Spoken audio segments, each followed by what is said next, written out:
Kryetari i Partisë Demokratike Sali Berisha e cilësoi si historike fitoren e 11 majit për shpëtimin e vendit dhe realizimin e programit për Shqipërinë madhështore. I pranishëm në konferencën Fushata Elektorale dhe Komunikimi, lideri i opozitës deklaroi se programi ekonomik i Partisë Demokratike për vendosjen e minimumit jetik, rritjen e pagave dhe pensioneve, do të eliminojë varfërinë ekstreme në vend, ndërsa çelësi e realizimit është kthimi i parave te qytetarët. Përpjekjen tonë më serioze për një fitore me 11 maj,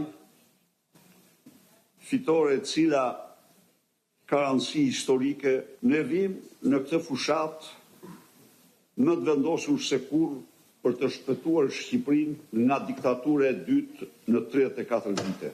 Ndadhe ne do vendosim minimum jetik. A këto para të taksave do u kthejmë të gjithë atyre që s'kanë, nuk do ketë shqiptar që të marrë më pak se 200 euro.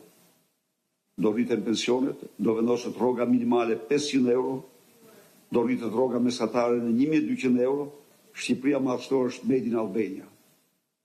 Do ta bëjmë Shqipërinë një hotel, apo do ta bëjmë Shqipërinë një vend që prodhon kudo të mira për qytetarët e saj. Berisha ju bëri thirrje të rinjve të marrin në dorë fushatën elektorale dhe të bëhen fytyra e ndryshimit më 11 maj.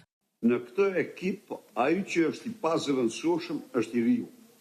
Jeni ju të pazëvendësueshëm. Prap kërkoj që ju të jeni fytyra e fushatës sot.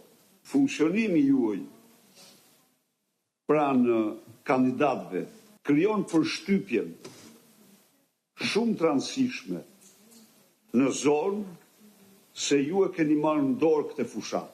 I pyetur nga të rinjtë e pranishëm në konferencë për përpjekjet e mazhorancës për të vjedhur zgjedhjet, lideri i Partisë Demokratike kishte paralajmërime të forta për kryeministrin Edi Rama. Misioni që vjen do të jetë i informuar për të gjitha aktet që kryhen. Krisla Sivitaj tha Edi Ramës, ti je i njohur që nuk bën zgjedhje, por ti do bëhesh përgjegjës për këto zgjedhje. Unë do shkoj me Albanën në Këshillin e Europës. Fjalën time unë do ta përdor për zgjedhje, për të sensibilizuar këtë audiencë. Kam besim që Edi Ramës i kanë pre biletën shqiptarët para se të shkojnë te kutitë e votimit. Kreu Demokrat u shpreh se me ardhjen e Partisë Demokratike në pushtet në bashkëpunim me Komisionin e Venecias do të reformohet sistemi i drejtësisë për t'u kthyer qytetarëve funksionin e gjyqësorit. Do ftojmë Komisionin e Venecias, Këshillin e Europës, po dhe Parlamentin Evropian, dhe t'u shpjegojnë. A do mund të lihen shqiptarët pa proces ligjor të ndershëm? Jo, më nuk mund të lihen. Do punojmë për një riformatim të sistemit drejtësisë, të rikthejmë shqiptarëve procesin ligjor të drejtë. Lideri i Partisë Demokratike premtoi një paketë mbështetjeje për të rinjt për t'i bindur të qëndrojnë në Shqipëri përmes kredive të buta për strehim dhe krijimit të mundësive reale të punësimit.